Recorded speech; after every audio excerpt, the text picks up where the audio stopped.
வணக்கம். நமக்கு எண்கணி ஞானத்தையும், வேத ஜோதிட ஞானத்தையும், ஆன்மீக ஞானத்தை வழங்கிய அனைத்து குருமார்களுக்கும் நன்றி என்ற அதே வேளையில் இது ஒரு ஜோதிட விளக்க வீடியோ விருப்பம் உள்ளவர்கள் தொடர்ந்து பார்க்கலாம். முதல்ல இன்னைக்கு விஷயம் பேசுறதுக்கு முன்னுக்கு, இன்னைக்கு ஈவினிங் மலேசிய நேரப்படி ஆ நம்மளுடைய 18 வியூவர் யூடியூப் சேனல்ல லைவ் வருவோம். கிட்டத்தட்ட 1 ஹவர் கிட்ட. உங்களுடைய தனிநபர் ஜாதகம் கேட்கிறவங்க அங்க வந்து கொமெனா போடுங்க. அந்த லைவ் செஷன்ல. சரிங்களா? இது சின்ன ஒரு அனௌன்ஸ்மென்ட் மட்டும் தான். நேரடியா நேத்து கேட்ட 2 விஷயத்துல முதல்ல ஒரு விஷயம் சொல்லிடுறேன். ஒருத்தர் என்ட்ட கேட்கிறாரு. "அண்ணே, முதல்ல குரு சூப்பர்ன்றீங்க. அப்புறமா பௌர்ணமி சந்திரன் சூப்பர்ன்றீங்க. அப்புறம் குருவின் வீட்ல இருக்கிற நவாம்சத்துல குருவின் வீட்ல இருக்கக்கூடிய கிரகம் சுபத்தன்மையா இருக்கும் அப்படின்றீங்க. அதுக்கப்புறம் பௌர்ணமி சந்திரனா இருந்தா கடகத்துல இருக்கக்கூடிய பிளானட் வந்து சுப அமைப்புன்றீங்க. ஏன் குழப்புறீங்க? தெளிவா இதுக்கு ஒரு எக்ஸ்பிளைன் குடுங்க" அப்படின்னு சொல்லி நேத்து கேட்டாரு. இது முதல் விஷயம். ஓகே. முதல்ல என்ன ஒரு விஷயம் அப்படின்னா, ஜோதிடத்தில் முதன்மை சுபர் அப்படின்னு சொல்லப்படுறது, இவ்வளவு நாள் நம்மலாம் நினைச்சுக்கிட்டு இருந்தது குரு. ஆனால் இல்லை, பௌர்ணமி சந்திரனே முதன்மை சுபர். ஏன் அப்படின்னா, அவர் தான் தன்னோட ஒளியை நேரடியாக பூமி மேல செலுத்த முடியும். ஜோதிடம் என்பது ஒரு ஒளியின் அடிப்படையில இருக்கக்கூடிய ஒரு சாஸ்திரம். இருளான அமைப்புல இருக்கும்போது அந்த விஷயம் உங்களுக்கு கிடைக்கல. ஒளியான அமைப்புல இருக்கும்பொழுது அந்த விஷயம் உங்களுக்கு நல்ல விதமான தன்மையில கிடைக்குது. இதுதானங்க ஜோதிடம். இதுல உங்களுக்கு பார்க்கும்போதே பூமிக்கு அருகாமையில தன்னுடைய ஒளிய வந்து நேரடியா பூமி மேல செலுத்தக்கூடிய ஒரு கிரகம் அப்படின்னா வந்து சந்திரன். சூரியன் வந்து மூல ஒளி கிரகம். சூரியனுடைய ஒளி இல்ல அப்படின்னா எந்த பிளானட்டும், எந்த ஜீவராசியுமே வாழ முடியாதுல்ல. அதனால சூரியன் வந்து ஆ மூல ஒளி கிரகம். மெயின் சப்ளையர் வந்து அவரு. ஓகேங்களா? இவர் வந்து துணைக்கோள். இதுல சந்திரன் எனப்படக்கூடிய ஒளியான அமைப்புல இருக்கக்கூடிய சந்திரன், அவருடைய வீடு குருவின் தனுசு வீட விட ஒரு அளவுக்கு மேன்மையானதுங்க. குரு 12 வருஷத்துக்கு ஒரு தடவ கடகத்துல அடையக்கூடிய உச்சநிலை அப்படின்றது, சந்திரன் மாசா மாசம் ஒளிநிலை, ஒளிநிலை, ஒளிநிலை அப்படின்ற அமைப்புல வந்துடுறார்ல. அதனால குருவை விட பௌர்ணமி சந்திரனே முதன்மை சுபர். 2வது நிலையாக குருவும், 3வது நிலையாக சுக்கிரனும், 4வது நிலையாக இவரு புதன், தனித்த புதன் அவர் வந்துருவாரு. ஓகே.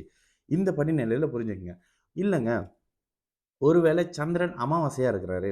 அமாவாசையா இருக்கும்பொழுது என்ன நிலையில இருப்பாரு அப்படின்னா, அமாவாசையாக இருக்கும்பொழுது அந்த வீடு இயல்பு நிலையில இருக்கு. எந்த வீடு? கடக வீடு இயல்பு நிலையில இருக்கு. ஒரு எக்ஸாம்பிள் சொல்லணும்னா, குருவின் தனுசு வீட்ல இருக்கக்கூடிய சனியின் சுப தன்மைகள குடுப்பாரு.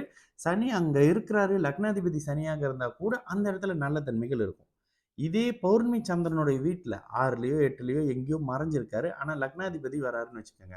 மகர லக்னமா இருந்தா 7ஆம் இடம்னு வரும், திக்பலம்னு வரும். பௌர்ணமி சந்திரனுடைய வீட்ல அவர் திக்பல அமைப்புல இருக்கிறாரு அப்படின்றது மிகப்பெரிய அற்புதம். ஏன்னா, வீடு கொடுத்த அந்த கிரகம் ஒளியான கிரகமா இருக்கு. அதே அமாவாசையா இருக்கிறாரு. கூடவே சேர்ந்து ஒளி இழந்த நிலை அமாவாசையாக இருக்கும் பொழுது, சனி அங்கு கொடூரமான ஒரு நிலையில இருப்பாரு. இது ஒரு விஷயம் வந்துருதா? 2வது, இந்த இடத்துல இருக்கக்கூடிய சனி சகலத்தையும் டிஸ்டர்ப் பண்ண ஆரம்பிப்பாரு. தன்னுடைய திசையில. இதே குருவின் வீட்ல இருக்காருன்னா, குரு நீச்சமானா கூட குரு தான்ல. பட் சந்திரன் ஒளி இழந்த பிறகு சந்திரன் வந்து ஒளியான சந்திரனா பௌர்ணமியா இருக்க மாட்டாரு. அமாவாசையா இருப்பாரு. இந்த வித்தியாசங்கள்ல புரிஞ்சுக்கங்க.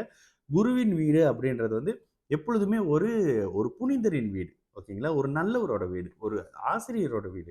அந்த அமைப்புகள்ல இருக்கும் பொழுது, அங்க போய் இருக்கக்கூடிய சனி தன்னுடைய கெட்டத விட்டுருவாருல்ல. ஒரு கோயிலுக்கு போறோம். மனசுக்குள்ள நம்ம கெட்டவங்க தான். ஆனா வெளியில அழகா பட்டம் போட்டுட்டு, எல்லாம் சுத்தமா அழகா குளிச்சுட்டு, சந்தோஷமா அப்படி போறோம்ல. இதே ஒரு கிளப்பிங்குள்ள போறீங்க. சந்தோஷமா தான் போவீங்க. ஆனா அங்க நெறி இருக்காதுல்ல. அங்க சில டிசிப்ளின் இருக்காதுல்ல. அதுதான் குருவின் வீட்டுக்கும், சுக்கிரனோட வீட்டுக்கும் இருக்கிற வித்தியாசம். சுக்கிரனோட வீடு எப்போதுமே கிளப்பிங் தான். குருவின் வீடு எப்பொழுதுமே கோவில் தான். இந்த டிஃபரெண்ட்ல புரிஞ்சுக்கங்க. பௌர்ணமி சந்திரன் இவங்க 2 பேத்த விட மேன்மையானவர். அவருடைய கோயில் வந்து அவருடைய வீடு வந்து மாளிகைக்கு நிகரான ஒரு அமைப்பு. ஓகேங்களா? இது புரிஞ்சிருதா? ஓகே. இன்னொன்னு, நேத்து வந்து ஒருத்தவங்க என்ட்ட கேட்டாங்க. "அண்ணே, என்ன இதுக்கு முன்னுக்கு நான் ஜாதகம் பார்த்த இடத்துல அவங்க சொன்னாங்க, அம்மாவ விட்டு தள்ளி இருந்தா தான் எனக்கு நல்லதாண்ணே" அப்படின்னு சொல்லி கேட்டாங்க. பார்த்தேன் ஜாதகத்துல 8, 12 சுபத்துவம்.